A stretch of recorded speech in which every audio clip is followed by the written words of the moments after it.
Hello everyone, this is Ravi यार। Welcome to my channel. यार देखो, किसी ने बड़ा अच्छे से कहा है कि जात मज़हब और धर्म देख के मोहब्बत नहीं होती। ठीक है।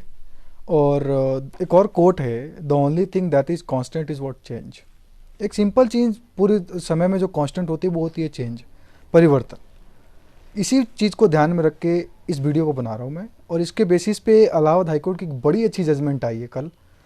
उसी जजमेंट को ध्यान में रख के पूरी की पूरी वीडियो बनेगी। सो वीडियो को देखना ध्यान से, आप समझने की कोशिश करना क्या इंटरप्रिटेशन क्या है मेरी पर्सनल ओपिनियन को आप एक साइड रख के आप इस वीडियो के इंटरप्रिटेशन को समझने की कोशिश करना।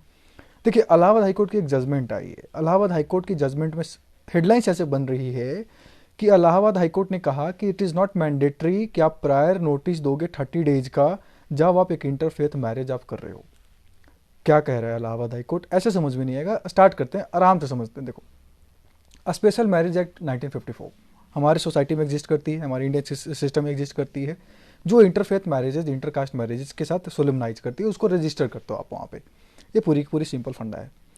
इसी को ध्यान में रखते हुए सेक्शन जो 4, 5, 6, 7 डील करता है, उसमें 6 और 6 में लिखा हुआ है कि सेक्शन 6 कहता है स्पेशल मैरिज एक्ट 1954 का कि आप उसमें जब आप शादी करने जाते हो, मैरिज ऑफिसर के पास आप जाओगे अपनी रजिस्टर कराने, तो आपको प्रायर नोटिस देना पड़ेगा। ऐसा नहीं कि शादी करने के बाद, शादी करने के पहले आपको एक प्रायर नोटिस देना पड़ेगा कि हम दो इंटरफेथ कपल, लाइक एक someone from a different religion and someone from a different religion, like let's say Hindu and Muslim, हम शादी करना चाहते हैं। तो वो मैरिज ऑफिसर के पास आप जाओगे और वो मैरिज ऑफिसर आपकी शादी को सोलमनाइज और लीगलाइज करने के लिए एक 30 डेज का नोटिस लगा देगा अपने नोटिस बोर्ड पे कि ये दोनों इंसान इस जगह के रहने वाले हैं, यहाँ पे शादी करना चाहते हैं, ये दोनों आपस में शादी करना चाहते हैं। आप दोनों एक कपल हो, लाइक इन द सेंस कि आप 18+ और 21+ हो।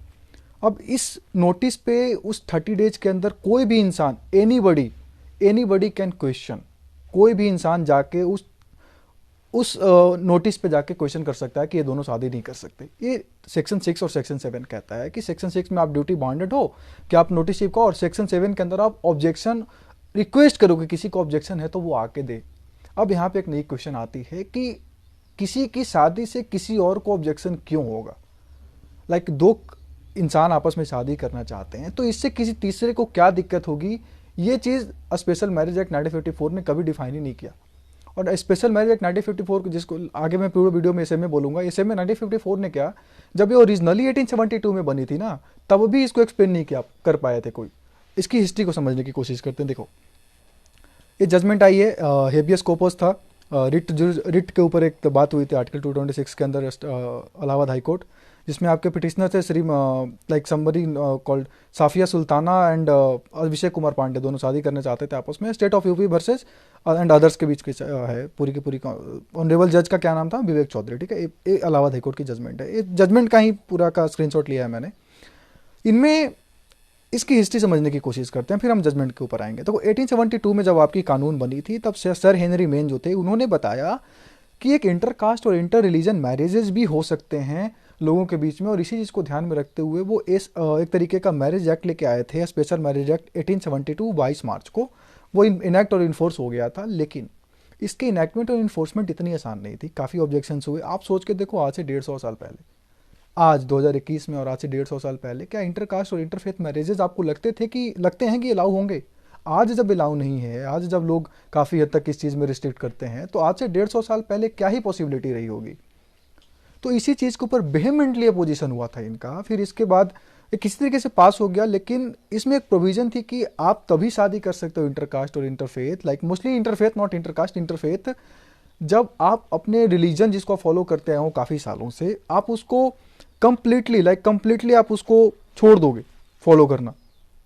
ठीक है, ऐसा उन्होंने कहा था कि आप जो ओरिजिनल रिलीजन है उसको आप रिनाउंस करना पड़ेगा, ऐसा था। लेकिन जब 1923 में इसमें अमेंडमेंट हुई तो ऐसा कहा गया कि नहीं, इट्स नॉट नेसेसरी कि आपको रिनाउंस करके ही आप दोनों ऐसा कर सकते हो। तो ये चीज़ बहुत इंपॉर्टेंट आई 1923 में अमेंडमेंट होके कि ये ज़रूरी नहीं कि इंसान अपना रिनाउंस करेगा रिलीजन, उसके बाद ही वो इंटरफेथ मैरिजेस पे जा सकता है।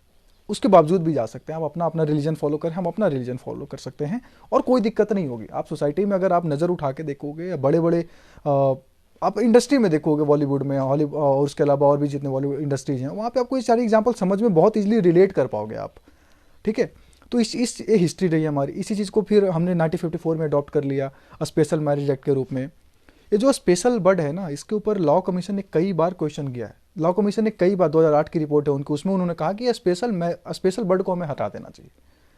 जब दो कपल जिन्होंने 18 प्लस और 21 प्लस का एज अटेन कर लिया है, अब वो शादी करना चाहते हैं, तो इसमें स्पेशल क्या है? Just because they are interfaith, वो अलग अलग रिलीजन को फॉलो करते हैं तो स्पेशल मैरिज हो गई? नहीं, ये कोई ज़रूरी नहीं है, ऐसा मैं नहीं कह रहा है। लॉ कमीशन की अपनी जजमेंट रिपोर्ट है 2008 की, उसके बेसिस पे ऐसा कहा गया है। तो स्पेशल को आप हटा दो, ये सारी चीज़ें थी। लेकिन इसके बावजूद भी जो कल की ऑब्जर्वेशन आई है, उस ऑब्जर्वेशन में बहुत इंपॉर्टेंटली इलाहाबाद हाईकोर्ट ने ये कहा कि ये जो चीज़ें आप पेस्ट करते हो ना, ये सिंपली राइट टू प्राइवेसी का कंप्लीट वायलेशन है, कंप्लीट वायलेशन। 2017 की सुप्रीम कोर्ट की कॉन्स्टिट्यूशन बेंच की एक बहुत ही रिमार्केबल जजमेंट है सुप्रीम 3/2 से राइट टू प्राइवेसी की, जहां उन्होंने बोला कि इट्स अ फंडामेंटल राइट। इसके अलावा it's not about right to privacy only. Article 19 और आर्टिकल 21 का भी वायलेशन है, जहां पे अपनी पर्सन जिसको आप पसंद करते हो उसे शादी करना आपके एक लाइफ का पार्ट है, आपका अपना राइट टू चॉइस है। आर्टिकल 21 फंडामेंटल राइट का वायलेशन। इन्हीं चीज़ों को ध्यान में रखते हुए इलाहाबाद हाईकोर्ट की जजमेंट है।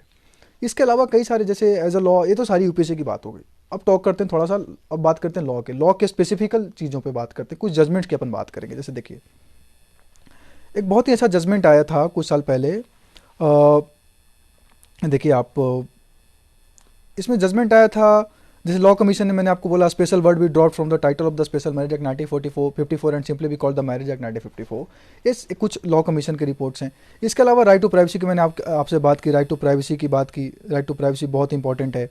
इसके अलावा एक Lata Singh versus state of UP and another का केस आया था, उसमें बोला गया था सुप्रीम कोर्ट के द्वारा कि ये कास्ट सिस्टम क्यों, what is the caste system है, शादी का कास्ट सिस्टम से क्या लेना देना, ये भी इंपॉर्टेंट है। जहाँ पर उन्होंने बोला कि किसी भी ऑनर किलिंग और ऑनर किलिंग होना, इसके अलावा जो आपकी कास्ट सिस्टम को अगर आप खत्म करना चाहते हो तो इंटरकास्ट मैरिजेज अलाउ करने होंगे, आपको इसको प्रमोट करना पड़ेगा। ये सुप्रीम कोर्ट के वर्ड्स हैं कि caste system is a curse on the nation and the sooner it is destroyed the better. आपको समय के साथ चेंज करना पड़ेगा, कास्ट सिस्टम को प्रमोट करना पड़ेगा, जहाँ पे इंटरकास्ट मैरिजेज आपके होने ही चाहिए। ठीक है, सुप्रीम कोर्ट ने बोला कि this is something that is dividing the nation at a time when we have to be united to face the challenges before the nation unitedly. Intercaste marriage are in fact in the national interest as they will result in destroying the caste system. लेकिन फिर भी supreme court का मानना है कि जो हम promote तो क्या नहीं करते, प्रमोट तो करने की बात छोड़ दो आप, हम उसको वायलेंट करते हैं, हम उसको एट्रोसिटीज के रूप में यूज करते हैं, हम वहाँ पे डिस्टर्बिंग न्यूज़ उनको मिलता है। ये सारी चीज़ें सही नहीं है। इसके अलावा ऑनर किलिंग के ऊपर एक बहुत अच्छा जजमेंट आया है सुप्रीम कोर्ट का, शक्ति वाहिनी वर्सेस यूनियन ऑफ इंडिया 2018 का केस है, जिसमें उन्होंने बोला कि इस honour killing it's not a good thing. Khap panchayat का बहुत ही अच्छा जजमेंट आया था, खाप पंचायत को उस बेसिस पे कि जब दो इंसान आपस में शादी करना चाहते हैं तो तीसरे को कोई समस्या नहीं होनी चाहिए, कोई भी किसी भी कास्ट किसी भी इंटरफेथ से आए कोई दिक्कत नहीं होनी चाहिए। ये शक्ति वाहिनी के केस में सुप्रीम कोर्ट का ऑब्जर्वेशन है। कपल ऑफ इंपॉर्टेंट जजमेंट्स मैंने यहाँ पे लगा दी हैं। इसके अलावा ये जजमेंट आपको कंप्लीट मिल जाएगी गूगल पे, मैं अपने टेलीग्राम पे भी पोस्ट कर दूंगा, आप वहाँ से ले सकते हैं। पढ़िए ध्यान से कि इलाहाबाद हाईकोर्ट ने क्यों ऐसा बोला, राइट टू प्राइवेसी को ध्यान में रख के, राइट सेक्शन 6 को ध्यान में रख के, सेक्शन 7 को ध्यान में रख के, और सेक्शन 4 उन्होंने बोला कि अगर सेक्शन 4 की सारी क्राइटेरियाज को फुलफिल किया जा रहा है तो कोई ज़रूरत ही नहीं है फिर किसी को ऑब्जेक्शन होने की। अब सेक्शन 4 क्या कहता है? सेक्शन 4 ऐसे में 1954 का कहता है कि couple of conditions are there. अगर कोई इंसान आपस में शादी करना चाहते हैं इंटरफेथ, तो उनके पास कुछ होनी चाहिए, लाइक वो 18 प्लस 21 प्लस हों बॉयज़ और गर्ल्स के केस में। उसके अलावा आप मेंटली साउंड हो, किसी के प्रेशर में नहीं ले रहे हो, आप अपनी अकॉर्डिंग ले रहे हो। और एक और इम्पॉर्टेंट चीज़ है उसमें क्या लगा हुआ है कि कस्टम और ट्रेडिशंस और जो आप रूल्स एंड रेगुलेशंस आप लंबे समय से फॉलो करते आए हो आपकी फैमिली के रूप में, जिस रिलीजन में आप रहते हो, जो आपकी सोसाइटी आपको एज अ रिलीजन आपने फॉलो किया काफ़ी लंबे समय से, कल्चर के रूप में जिसको हम कस्टम के रूप में बोलते हैं, जैसे कि स्टेट गवर्नमेंट ने नोटिफाई कर रखा है कि इस रिलीजन के ऐसे customs and something like that कुछ ऐसा है, तो अगर वो अलाउ करती है आपको आप इंटरफेथ मैरिजेस करने का, तभी आप कर सकते हो। ऐसा एसए में 1954 के कंडीशन 4 में कहा, सेक्शन 4 में कहा गया है। ये चीज़ों को ध्यान में रखते हुए हाईकोर्ट ने बोला कि जब कंडीशन सारी फुलफिल करती है कि उसके ट्रेडिशंस उसके कस्टम्स अलाउ करते हैं दोनों को आपस में शादी करने की, so what does it mean honour killing? क्या यहाँ पे जरूरत है कास्ट सिस्टम को लाना बीच में, क्यों प्रमोट करना है? So these are the couple of things जो इलाहाबाद हाईकोर्ट ने बोला अपने जजमेंट में। और इसी चीज़ को ध्यान में रखते हुए उन्होंने बोला कि अगर पिटिशनर खुद कहता है सेक्शन 6 के अंदर कि आप हमारे नोटिस को चिपकाइए नोटिस बोर्ड में, क्योंकि हम चाहते हैं कि दुनिया जाने, एज इन द जजमेंट जैसा बोला हुआ है, हम चाहते हैं कि दुनिया हमारी चीज़ों को देखे, हमारे धर्म के हमारे मैरिज को प्रमोट करे तो आप लगाओ, अदरवाइज कोई ज़रूरत नहीं लगाने की, आप नहीं लगा सकते, इट इज़ नॉट मैंडेटरी।